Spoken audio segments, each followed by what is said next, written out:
বিসমিল্লাহির রহমানির রহিম। কুল্লু নাফসিন যায়িকাতুল মাউত ওয়া ইন্নামা তুওয়াফাউনা উজুরাকুম ইয়াউমাল কিয়ামাতি ফামান যুহজিহা আনিন নারি ওয়া উদখিলাল জান্নাতা ফাকাদ ফাজ। সুবহানাল্লাহ। অর্থাৎ কিয়ামতের মাঠে হিসাব নিকাশের পরে, তার আগে আরেকটি হাদিস মনে পড়ে গেল এই সূত্রে। কিয়ামতের মাঠে প্রথম ব্যক্তির বান্দার সালাতের হিসাব নেওয়া হবে। সহিহ সিলসিলা আহাদিস সহিহ হাদিস নাম্বার 1358, 1358 ক্রমিক নম্বরে আল্লামা নাসিরউদ্দিন আলবানী রাহিমাহুল্লাহ হাদিসটিকে হাসান সহিহ বলেছেন, গ্রহণযোগ্য বলেছেন। বান্দার সর্বপ্রথম আল্লাহর সাথে হকগুলোর মধ্যে প্রথম যে বিষয়টার কৈফিয়ত নেওয়া হবে সেটা হচ্ছে বান্দার সালাতের। দিনে এবং রাতে every day is every 5 Times সালাত সম্পর্কে তাকে জিজ্ঞেস করা হবে। যদি একটা ওয়াক্তের সালাতের কমতি হয় তাহলে আল্লাহ তাআলা আদেশ করবেন, আমার বান্দা এবং বান্দীদের মধ্যে কোনো নফল বাড়তি সালাত আছে কি চেক করে দেখো। সুবহানাল্লাহ। যদি পাওয়া যায় সেখানে পূরণ করে দেওয়া হবে। যদি না হয় তাহলে যে ব্যক্তির আমল, যে ব্যক্তির সালাতের হিসাবে ব্যর্থ হবে সেই ব্যক্তির সমস্ত আমল বাতিল হয়ে যাবে। আর যেই ব্যক্তির সালাতের হিসাবে সাকসেসফুল অর্জন করবে সে মূলত সাফল্য অর্জন করবে, বাকি সব আমল তার জন্য গ্রহণযোগ্য হবে। চিন্তা করেছেন বিচারের মাঠে যে ব্যক্তিকে এবার কি করা হলো? জাহান্নাম থেকে বাঁচানো হলো, জাহান্নাম থেকে বাঁচিয়ে জান্নাতে প্রবেশ করানো হলো, জাহান্নাম থেকে বাঁচিয়ে জান্নাতে প্রবেশ করানো হলো। এই ব্যক্তিকে আল্লাহ রাব্বুল আলামিন বলছেন চূড়ান্ত সফল, ফাকাদ ফাজ। ওয়ামাল হায়াতুদ দুনিয়া ইল্লা মাতাউল গুরুর। আর জেনে রাখো পার্থিব জীবনের এই প্রতিযোগিতা, পার্থিব জীবনের এই চাকচিক্য জীবন, এই সৌন্দর্য, এই বিলাসিতা, এই বাড়ি গাড়ি নারী অট্টালিকা, এই প্রাসাদ সবকিছু হচ্ছে ধোঁকার সামগ্রী, বই কিছুই নয়। চিন্তা করেছেন? কিন্তু আমরা কোন পথে?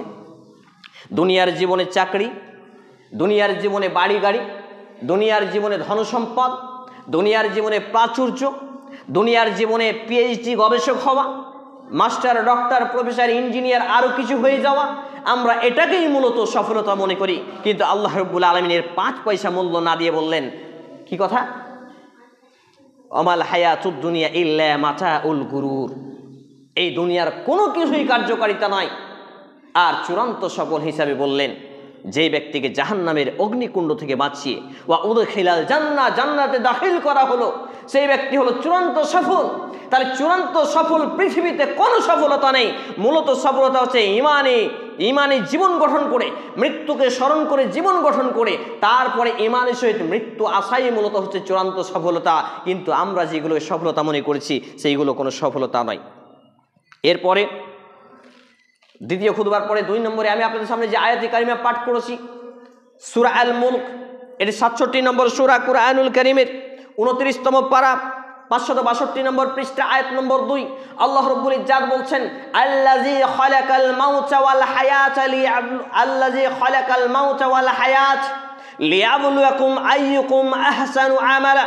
আল্লাহ তাআলা আগে মৃত্যুকে সৃষ্টি করেছেন, আল্লাযী খালাকাল মাউতা আগে মরণকে সৃষ্টি করেছেন, ওয়াল হায়াতা অতঃপর জীবনকে সৃষ্টি করেছেন।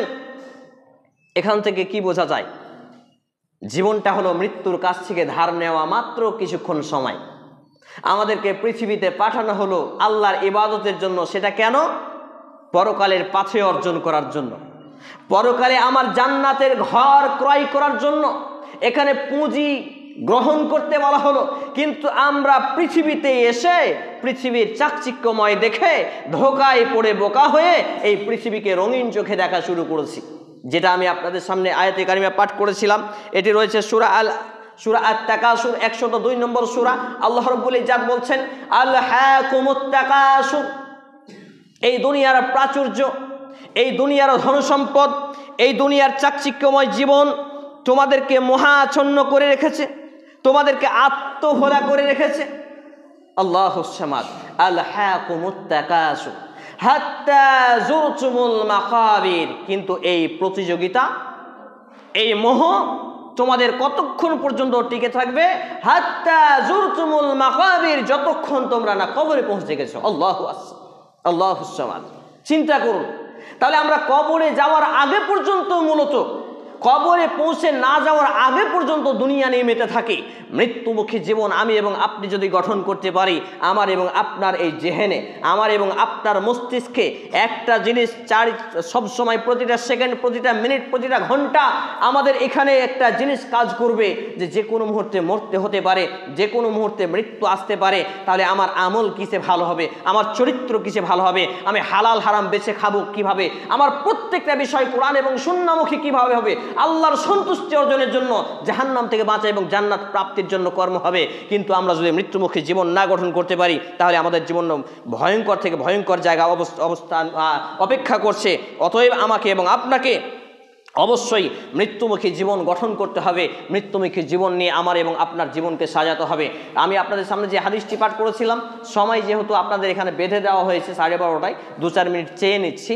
মূলত একটি বিষয় আপনাকে জানিয়ে রাখি যে সহিহ আল বুখারী এবং সুনানে আবু দাউদ গ্রন্থের কিতাবুল জুমাতে যে জুমার খুতবা সময়কে সংকীর্ণ শর্ট করতে বলা হয়েছে, সেটা কিন্তু আপনাদের এই বেঁধে দেওয়ার সময় নয়, 8 ঘন্টার মধ্যে ফিক্স করতে হবে এমনটি নয়। একটা বিষয় ক্লিয়ার করতে হবে এই পর্যন্ত, কিন্তু শর্ট করতে বলা হয়েছে। কিন্তু আমাদের একটা অভ্যাস কি, চায়ের দোকানে বসলে 2-4 ঘন্টা পেরিয়ে গেলে সমস্যা নেই, খুতবায় উঠে 2 মিনিট ওভারটেক হয়ে গেলে শুধু ইমামের দিকে দৃষ্টি যায়।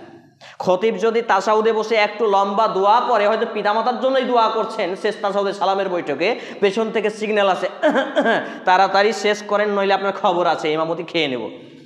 এটা হচ্ছে আমাদের মূলত হতভাগা মুসলিমদের টেন্ডেন্সি। এই থেকে ফিরে আসতে হবে। আলহামদুলিল্লাহি রাব্বিল আলামিন।